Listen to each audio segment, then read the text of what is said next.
శ్రీ గురుభ్యో నమః. శ్రీ మహాగణాధిపతయే నమః. గురుబ్రహ్మ గురువిష్ణు గురుదేవో మహేశ్వరః. గురు సాక్షాత్ పరబ్రహ్మ తస్మై శ్రీ గురవే నమః. హరితసగోత్రోత్పన్నం హరిభక్తిపరాయణం శంకర గురువరేంద్ర చరణం శరణం ప్రపద్యే. శ్రీ మహద్భ్యో గురుభ్యో నమః. అరుణాం కరుణాతరంగితాక్షిం ధృతపాశాంకుశ పుష్పభానచాపాం అనిమాదివ్రయూవృతాం అయోకైః అహమిత్యేవ విభావయేద్భవానీం. ఓం శ్రీమాత్రే నమః. ప్రేక్షకులకు రాబో నూతన సంవత్సరం యొక్క శుభాకాంక్షలు. ప్రతి మాసం మనం చెప్పుకున్నట్టుగానే ఈసారి కూడా మాస ఫలితాలు మకర రాశి. ఈ రాశి వారికి ఈ నెలలో ధనము ధాన్యము మంచి లాభాలుగా ఉంటాయి. మీ అభిరుచికి తగినటువంటి ఒక వ్యక్తులతో పరిచయం ఏర్పడుతుంది. వారు మంచి మిత్రులు దొరుకుతారు. ఇంటి యందు వేడుకలు చేయడం జరుగుతుంది. బంధువులతో మిత్రులతో కలిసి ఉండడం జరుగుతుంది. ప్రతి పని యందు ఉత్సాహంగా ఉంటారు. ఆర్థికంగా నిలదొక్కుకోవడం జరుగుతుంది. సంతృప్తికరమైన ఒక జీవితాన్ని గడుపుతూ ఉంటారు. సుఖంగా ఉంటారు. కానీ కొన్ని చిన్న చిన్న యొక్క సమస్యలు రాకుండా తప్పవు. కాబట్టి తగు జాగ్రత్తగా ఉండడం చాలా మంచిది. బంధుమిత్రులతో కలయిక ఏర్పడుతుంది. కానీ ఆ మిత్రులు ఎవరో తెలుసుకొని జాగ్రత్తగా వ్యవహరించాలి. జీవనాధారం నందు కొంత ఒడిదుడుకులు ఉన్నప్పటికీ అవి చిన్న చిన్న సమస్యల చేత ఆ ఒడిదుడుకులు కూడా ఎదుగుతాయి. ఆర్థికంగా నిలుపుకోవడము, కొంతకాలం నుంచి మీరు ఎదురు చూస్తున్నటువంటి కొన్ని పనులు సఫలీకృతం కావడం కూడా జరుగుతుంది.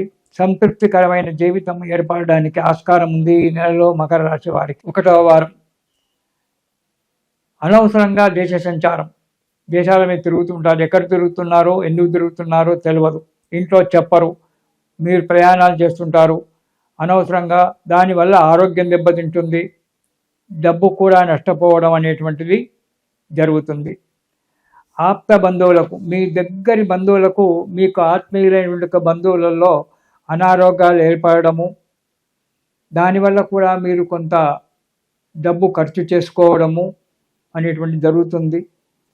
శారీరకంగా నీరస పడిపోవడం జరుగుతుంది.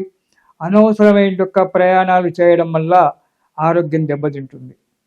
ఇక 2వ వారం ఇంటిలో భార్యాబిడ్డలతో కలహాలు ఏర్పడము. అవి చిన్న చిన్నవే, ఏదో కుటుంబంలో జరిగేటువంటి కలహాలు. వ్యవహారాలలో భార్యాబిడ్డలతో ఇంట్లో కలహాలు ఉన్నప్పటికీ బయట వ్యవహారాలలో చక్కని మంచిగా నెరవేరడము, 10 మందితో మెప్పు పడడము జరుగుతుంది. కానీ ఉద్యోగస్తులకు మాత్రం అధికారుల వలన ఒత్తిడి, భయము ఈ 2 కూడా ఉంటాయి. తగు జాగ్రత్తగా కార్యక్రమాలు చేసుకోవాల్సి వస్తుంది. ఇక 3వ వారం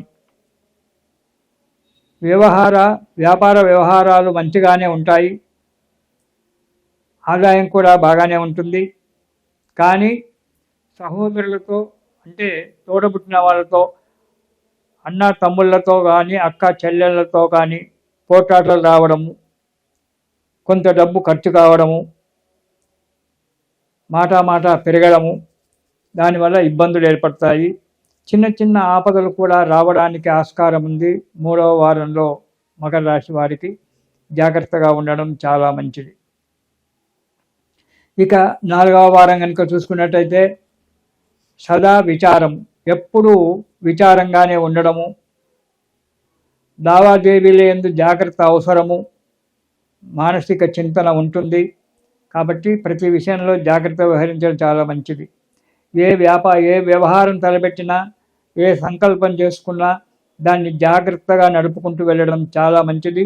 ఇతరుల సలహా తీసుకోవడం చాలా మంచిది. కాకపోతే మీకు కోపం పెరిగిపోతుంది కాబట్టి ఆ కోపానికి అనుగుణంగా వాక్కులు వస్తాయి.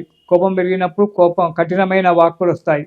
ఆ వాక్కులను అదుపులో పెట్టుకొని ఎదుటి వ్యక్తులతో వ్యవహరించడం చాలా మంచిది. అలా చేసినట్టయితే మీకు కొంత శుభం కలగబోతుంది మకర రాశి వారికి. ఈ రాశివారు ఈ నెలలో దక్షిణామూర్తి పారాయణం చేయడం చాలా మంచిది. ప్రతిరోజు కూడా దక్షిణామూర్తి పారాయణం చేయండి. దానివల్ల మీకున్నటువంటి ఒక ఇబ్బందులు తొలగిపోయి సుఖంగా సంతోషంగా ఉంటారు. ఇది శుభం.